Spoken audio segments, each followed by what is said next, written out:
Well, the very last video, within, well, let's just say every show that we do, and all I'm using is mostly their own information, like the CBS piece that we did on the 2 shows back that I tell you have to go to Rumble to see it. Only 17 out of the 100 that watched went, so you can still go there and watch it. So every show we do, they take off our videos. And they did it again. But I want to show you something.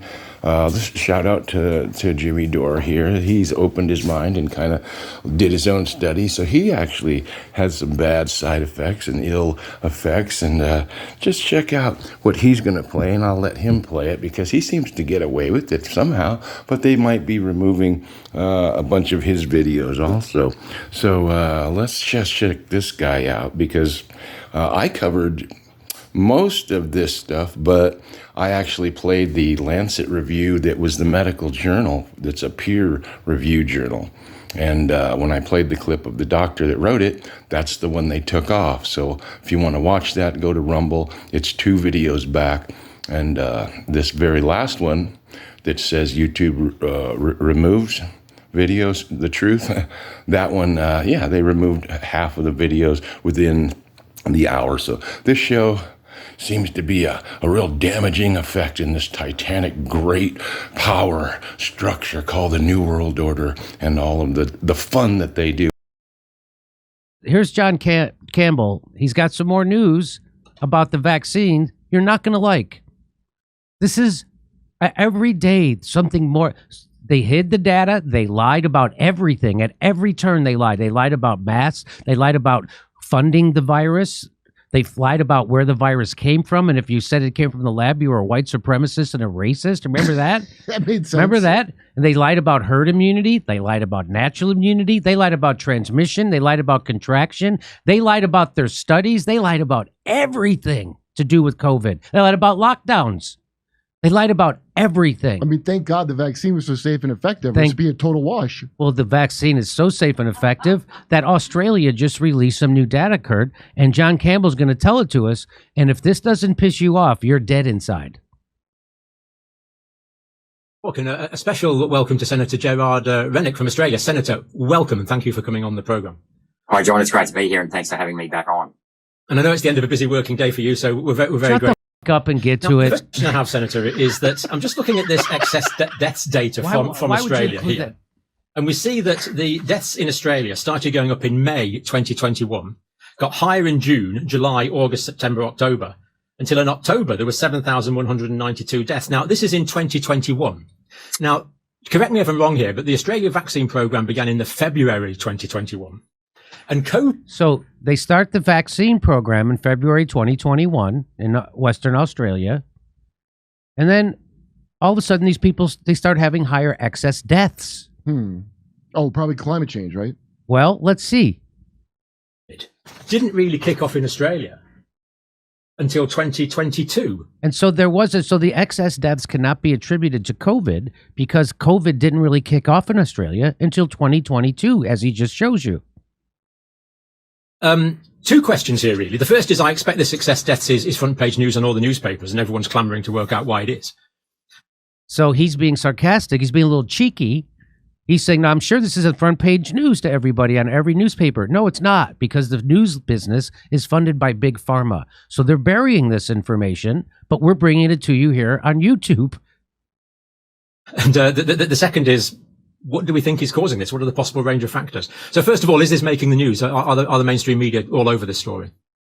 No, they're not. And they weren't over the story in 2021. And the reason why I think it's worth looking at 2021 rather than 2022 is because COVID was in the community in 2022. And it's been very easy to conflate the excess deaths with COVID. So he's saying the reason why it's better to look at the 2021 data with excess deaths after the vax is because in 2022, there was COVID circulating in Australia. In 2021, there wasn't. So in 2022, people could say, well, that's excess death is from COVID. Yeah. Well, you can't say that about 2021. Now, I do think that some of the excess deaths were due to COVID. However, I don't think that the majority of the excess deaths were due to COVID. And the reason why I say that is when I look at the 2021 data, the excess deaths did start to climb in May. Now, the vaccine program only really started to kick off in late March. So given that the ABS has a bit of a time delay in reporting, and for many people, they don't necessarily die in the first day. So he's saying that the vaccine really kicked off in late March. I was going to say, it's good you're saying that because I couldn't understand it. So he's saying the vaccine program in Australia kicked off in late March. Yeah. And then there's always a lag in reporting adverse events. And then we found out then there's excess deaths started happening in May, started being reported in May. After a vaccine injury, it may take a number of days or weeks. I think there's a very strong temporal association between the rollout of the COVID vaccine and the increase in deaths in Australia. And what's interesting is that by the end of 2021, we had about an extra 9,000 deaths. So deaths jumped from 162,000 to 171,000. Now, it's worth noting that in 2020, deaths were 2019 deaths were 164,000.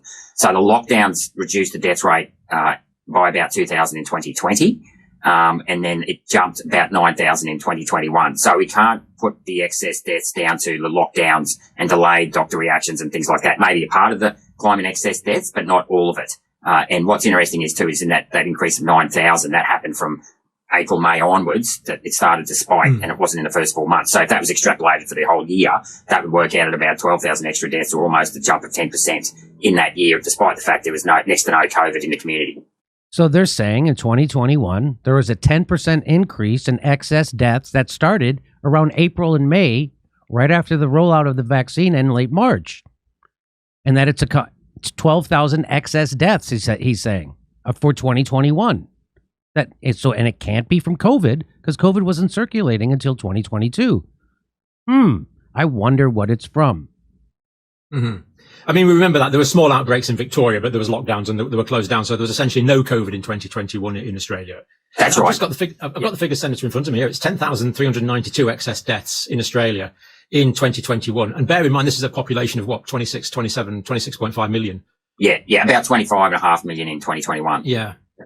Why is it that, imagine 10,000 people have been killed in a terrorist attack. This would be like massive news around the world. Why isn't this being reported in Australia? Well, that's the $64 million question, John. And, I can only speculate as to the answer why, but I suspect it doesn't suit the government or the media, or the health authorities, in the private sector, big pharma and things like that, to actually investigate further, because I can't see that there's any other reason other than the rollout of the COVID vaccines. Now, I'm not saying it's responsible for every excess death. I do think that, the lockdowns may have had some response to it.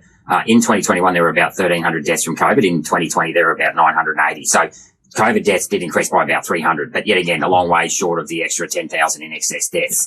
And what's also very interesting about these numbers is that the largest increase in the death rate was in Western Australia and Queensland, the two states where there were no lockdowns, and there was no COVID, or very few cases of COVID. And if they were there, they were people in quarantine.